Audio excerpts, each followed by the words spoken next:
Assalamualaikum warahmatullahi wabarakatuh. Selamat berjumpa dengan Ibu Bintar Tiwi Daningrum. Saya adalah guru pengajar IPA di kelas 9C dan 9D. Hari ini saya akan menjelaskan pembelajaran mengenai reproduksi. Apa itu reproduksi?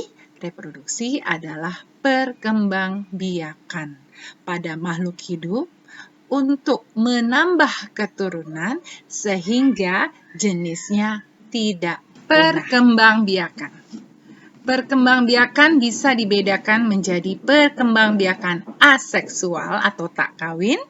Contohnya pada hewan bersel satu seperti amuba, di mana amuba berkembang biak dengan membelah diri dari satu sel menjadi 2 sel. Yang berikutnya adalah perkembangbiakan seksual atau secara kawin. Contohnya pada manusia. Perkembangbiakan ini diawali dengan pertemuan sel kelamin jantan dan sel kelamin betina, sel kelamin pria dan sel kelamin wanita, sehingga dihasilkan zigot yang berkembang menjadi embrio yang berkembang menjadi seorang bayi dan lahirlah seorang anak. Berikut adalah gambar organ kelamin pada seorang pria. Organ kelamin pada seorang pria terdiri dari testis, yaitu alat yang menghasilkan sperma, dibungkus oleh skrotum. Nah, sperma yang dikeluarkan di testis ini akan dimatangkan di dalam epididymis. Dari epididymis, sperma akan menuju vas saluran yang disebut dengan vas deferens. Kemudian nanti akan mendapatkan cairan dari seminal vesicle atau kantung sperma, dan juga akan mendapatkan cairan dari kelenjar prostat, dan berikutnya mendapat cairan basah dari kelenjar bulbouretralis. Dari sini sperma akan dikeluarkan melalui uretra di dalam alat kelamin luar pria yang disebut dengan penis. Nah, inilah gambaran singkat mengenai alat kelamin pada pria. Berikut ini adalah gambar dari alat reproduksi wanita bagian dalam. Alat reproduksi wanita bagian dalam terdiri dari rongga rahim, ya, tempat berkembangnya bayi, kemudian oviduk atau saluran telur, ovarium atau disebut juga dengan kantung telur, rongga vagina, tempat lewatnya sperma, dan pada rongga rahim terdapat lapisan endometrium, tempat menempelnya janin nantinya.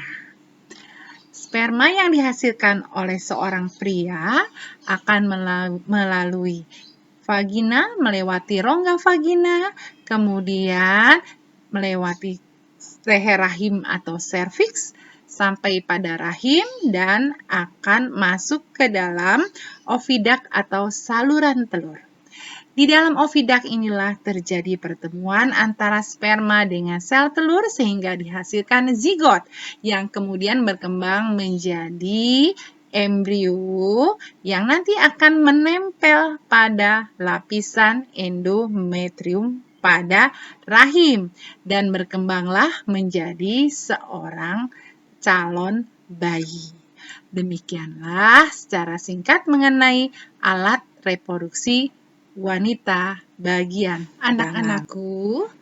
Demikianlah secara singkat materi ini Ibu berikan. Tujuannya Ibu memberikan gambaran kepada kamu agar kamu sekalian bisa menjaga kesehatan reproduksi dirimu sendiri. Dengan cara apa? Menghargai keberadaan kamu. Menghargai sesama wanita maupun menghargai lawan jenismu sendiri.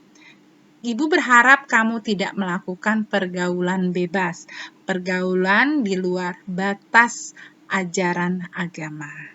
Maaf, kalau kamu misalnya sudah melakukan zina, maka yang rugi adalah kamu sendiri, karena kamu harus mempertanggungjawabkan perbuatan kamu. Apalagi seorang wanita, bila dia sampai melakukan hal yang dilarang agama, orang lain tidak akan bisa menghargai kamu lagi. Kamu pun tidak akan sanggup untuk membesarkan seorang keturunan karena kamu masih muda. Jadi, ingat, hargai dirimu sendiri.